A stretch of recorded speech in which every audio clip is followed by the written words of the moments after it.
వని నిన్ను తీయని తిట్లతో దీవించు తల్లి ఎల్లలేనట్టి ఈ తల్లి ప్రేమలో ఎల్ల దేశముల ఇట్టులుండెడినో తల్లి ప్రేమలు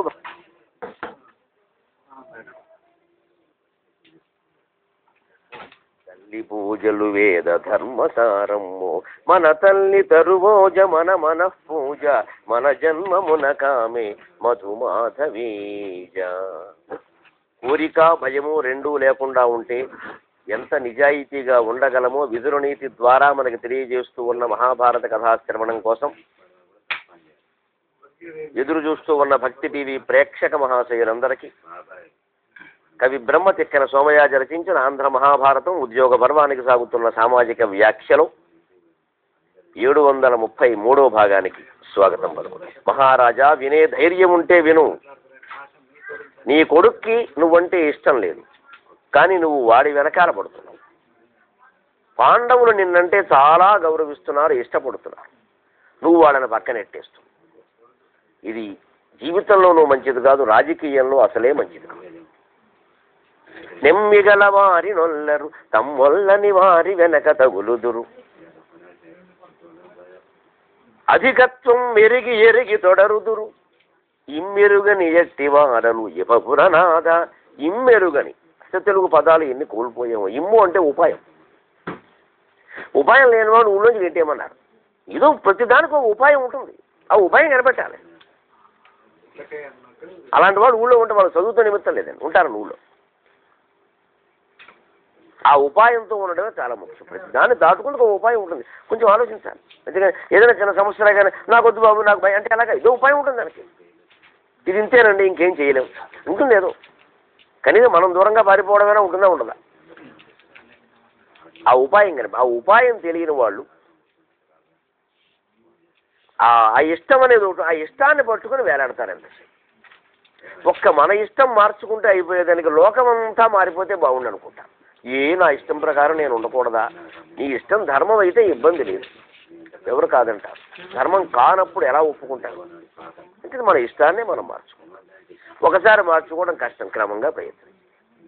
నెమ్మిగలవారి నొల్లరు, మనల్ని ప్రేమించేవాడని మనం ప్రేమించాం. తమ్మొల్లరి వారి వెనక తగులుదురు, మనమంటే ఇష్టం లేకుండా ఇంకోళ్ళకి చూస్తున్న వాళ్ళ వెనకాల మనం పడి అమ్మాయి నన్ను ప్రేమిస్తే బాగుండు, ప్రేమించకపోతే నరికేస్తా, నాకు దక్కని వాళ్ళు ఎవరికి దక్కద్దు, ఈ యాసిడ్లు పోసేవన్నీ ఇక్కడే వస్తుంది. దాన్నే సంస్కృతంలో చెప్పిన విధానం మనం చెప్పుకున్నాం. తెలుగులో అనువాదం చేశాను, ఉపయోగించే పద్యమని. కోరితినొక్క భామను అది కోరదు నన్ను, మరెవ్వడో మదిన్ దూరెను దానికి అతడొక ధూర్తుడు. కోరితినొక్క భామను అది కోరదు నన్ను, మరెవ్వడో మదిన్ దూరెను దానికి అతడొక ధూర్తుడు. దానిని మెచ్చడై నన్గోరుచునొక్క భామ, నన్గోరుచునున్నదిచ్చట ఒక కోమలి, నన్గోరుచునున్నదిచ్చట ఒక కోమలి నాకది నచ్చదయ్యే, నన్గోరుచునున్నదిచ్చట ఒక కోమలి నాకది నచ్చదయ్యే. ఆ మారుని ధాటికిన్ పనికి మాలిన వారలమైతి మందరు, ఆ మారుని ధాటికిన్ పనికి మాలిన వారలమైతి మందరు. ఒక అమ్మాయిని ప్రేమించాడు, ఆ అమ్మాయి ఇష్టపడలేదు, ఆ అమ్మాయి ఇంకోటి ప్రేమించాడు. ఆ ఇంకోటి ఎవడో ఉన్నాడే, వాడికి అదంటే ఇష్టం లేదు, వాడు ఇంకో దాని వెనకాల తగ్గుతుంది. అసలు ఈ మొదలు ప్రేమించిన పెద్ద మనిషి ఉన్నాడు, వీడి కోసం వీడి మేనమావ కూతురు ఒక తెలుస్తుంది, మా బావ నన్ను చేసుకుంటాడు, మా బావ పట్టణంలో చదువుకుంటాడు, వచ్చాక చేసుకుంటాడు. వీడికి ఆ మేనమావ కూతురు అంటే ఇష్టం. అధ్యతను నేను పనికి మాలిన వాడిని, నేను ప్రేమించింది పనికి మాలింది, అది ప్రేమించేవాడు పనికి మాలిన వాడే, నన్ను ప్రేమించే మా మేనమావ కూతురు పనికి మాలింది, మొత్తం మీద మా అందరినీ ఈ భావాలకు లోను చేసిన మన్మధుడు మా అందరికంటే పనికి మాలిన వాడు అన్నాడు. తిక్తాం చ తం చ మదనం చ ఇమాం చ మాం చ ఆ మారుని ధాటికి పనికి మాలిన వారలమైతి మందరు. యువతి యువకుల ప్రేమ వ్యవహారాల్లో ఇలా ఉంటే తల్లిదండ్రులు కొడుకుల విషయంలో కూడా నేను చెప్పాను మొహమాటం లేక. మనం ఎంతో ప్రేమిస్తాం కొడుకులో కూతురు, వాళ్ళకి మనం వాళ్ళు ఎంతసేపు స్నేహితులను తిరుగుతారు. తిరగచ్చు, తప్పు లేదు. తల్లిదండ్రులకు ఇచ్చే ప్రాధాన్యం ఇవ్వాలి కదా. పుట్టినరోజు నాడు కూడా ఉండకపోతే ఎలా?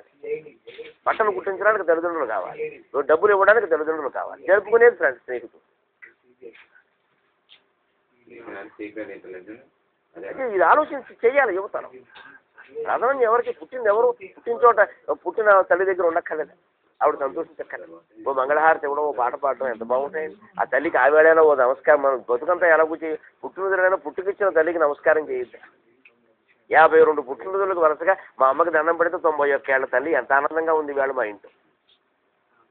నా కొడుకు ఎక్కడికి వెళ్ళినా నాకు దండం పెట్టి ఎడతాడు. షూటింగ్ వెళ్ళినా సరే, మీటింగ్ వెళ్ళినా సరే ఆవిడ దండం పెట్టాలి. ఎంత సంతోషం అండి. ఎందుకు చేయలేము మనం? దీని ఏమైనా డబ్బు ఖర్చు అవ్వాలా? శాసనసభలో ఏమైనా చట్టాలు చేయాలా? లేకపోతే అన్ని ప్రాంతాల వారు ఏమైనా కలిసి రావాలా? దీనికి ఏమైనా శ్రీకృష్ణ కమిటీ వేయాలి? మనకి ఇష్టం లేక. ఇక్కడ కూడా ధృతరాష్ట్రుడిని ఎక్కువ ప్రేమిస్తున్న వాళ్ళు పాండవులు. ఇంత చేసినా మా పెదనాన్నగారు అంటున్నాడు ఆ పెద్ద మనిషి. ఆయన మాకు చిన్నపిల్లలప్పుడే రాజ్యం ఇచ్చి ప్రేమించాడయ్యా, గౌరవించాడు, మాకు ఆ ఔదార్యం మాకు తెలుసునయ్యా. అలా నీ ఔదార్యాన్ని మెచ్చుకుంటున్న ధర్మరాజు నువ్వు చేరదీయడం మానేసి, నువ్వంటే లెక్క పెట్టకుండా ఎక్కడో తిరుగుతూ, నిన్ను పట్టించుకోకుండా నిన్ను ఒక డమ్మీ పరిపాలకుని చేసేసి రబ్బర్ స్టాంప్ కింద మార్చి పారేసేసి, ఇక ఏదైనా అంటే అంబికా వంశశాఖకి ఇవ గుదకండు కట్టగడద ఆకగా అంధారి కడుపు మొండు అని ఊరికే పద్యాలు పాడిన దుర్యోధనుడు వెనకాల ఎందుకు పడతావయ్యా? బొమ్మ నా వ్యధం ఎక్కడికి పోతాడు? చావు ఎక్కడ చేస్తాడు? నేను ఒప్పుకోనని చెప్పి ఏమవుతుంది? ఏ కౌశుల్లాగా ఉగ్రసేనుడు జైల్లో పెడతాడా? పెట్టని. అప్పుడు భీష్ముడు లేడా? అదండి. ధృతరాష్ట్రుడికి గట్టిగా ఉంటే దుర్యోధనుడు ఆయనకి ఏ అపకారము చేయకుండా భీష్ముడు పంబ రేగొట్టేలా మాట్లాడతాడు.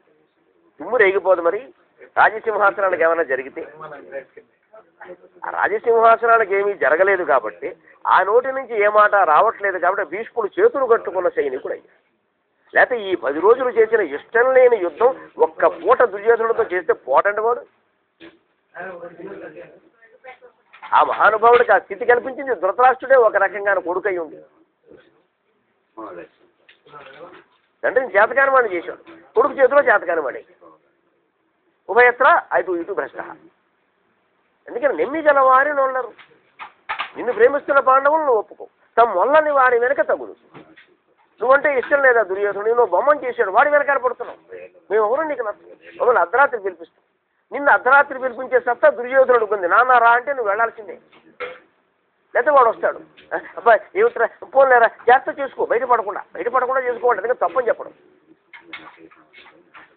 అదేం పని అనను. బయటపడకుండా చూసుకో, జాగ్రత్త చూసుకో. అసలు కృష్ణుడు ఉన్నాడు అక్కడ.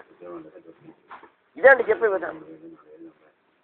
నీకు ఇప్పుడు వెయ్యాలంటే ఎవరైనా వేసి రేపొద్దున ఏమైనా వస్తుంది చూసుకుంటారు, కానీ కొంచెం ముందు బయటపడకుండా చూసుకో, ఆ చేతులు జాగ్రత్త కడుక్కో. ఇదే తండ్రి చెప్పేది కొడుకు. వాడు మటలు చేయడు.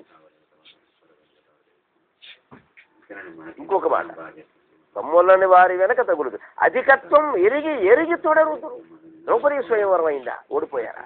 ఘోషయాత్ర అయిందా? ఓడిపోయారా? ఉత్తర గోగ్రహణం అయిందా? ఓడిపోయారా? ముమ్మాటికి ఓడిపోయారా? అక్షరాల. మనకంటే పాండవులు ఎక్కువ వాళ్ళని తెలుసుండి కూడా యుద్ధం చేస్తారు. ఏమిటంటే బుర్రందా నీ కొడుక్కి నీకు?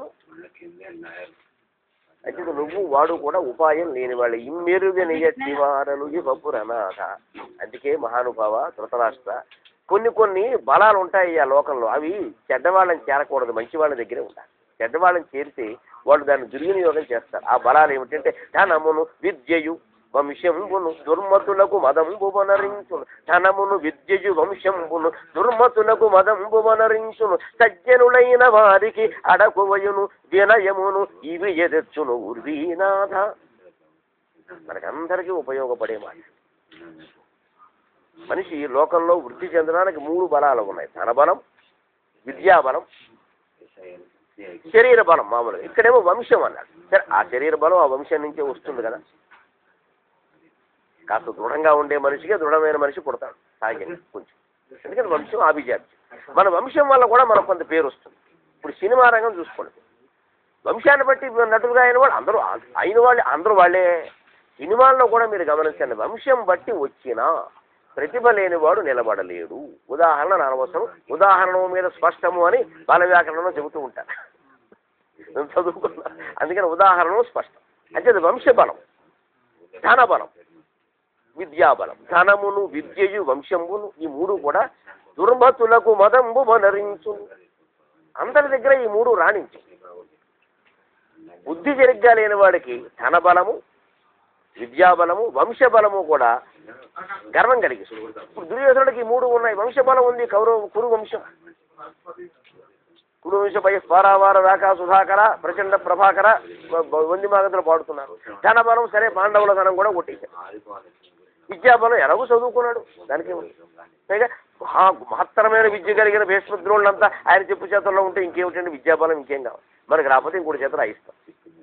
ఇవాళ డబ్బులు ఉండాలి కానీ శుభ్రంగా అక్షరాలు రాని కూడా పత్రిక పెట్టించు. ఎందుకంటే ఎడిటర్ వేరే, చీఫ్ ఎడిటర్ వేరే, అన్ని వాళ్ళు చూసుకుంటారు. ఈయన డబ్బులు ఇస్తే ఈయన ఎడిటోరియల్ కూడా ఆయనే రాస్తాడు. ఈయన రాయగలిగితే కదా మనం నిశాని అయ్యి. అది నిశాని ఏ వేలతో వేస్తారో కూడా తెలియదు. ఇప్పుడు అలవాటు ఈ వేలు అనుకుంటాను.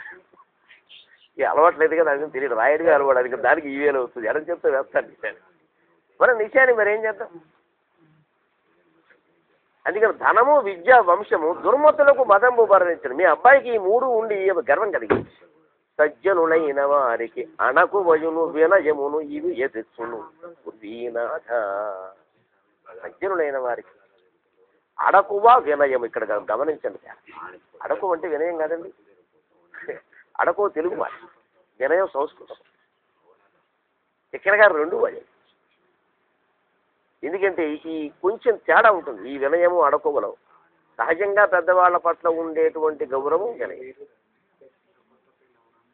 ఆ సద్గుణాలను బట్టి, తేజస్సును బట్టి కాస్త మనం ఈయన ఇంతవరకు ఏదో అనుకున్నాం కానీ ఈయన పట్ల మనం వినయంగా ఉండాలి అని అనుకోవడం అదొక అడపు. ఆ తేడా గమనించడానికి అడకువ వినయం అని మూలంలో కూడా దానికి తేడా. అంత జాగ్రత్తగా వాడతారు తెక్కవర గారి పట్ల.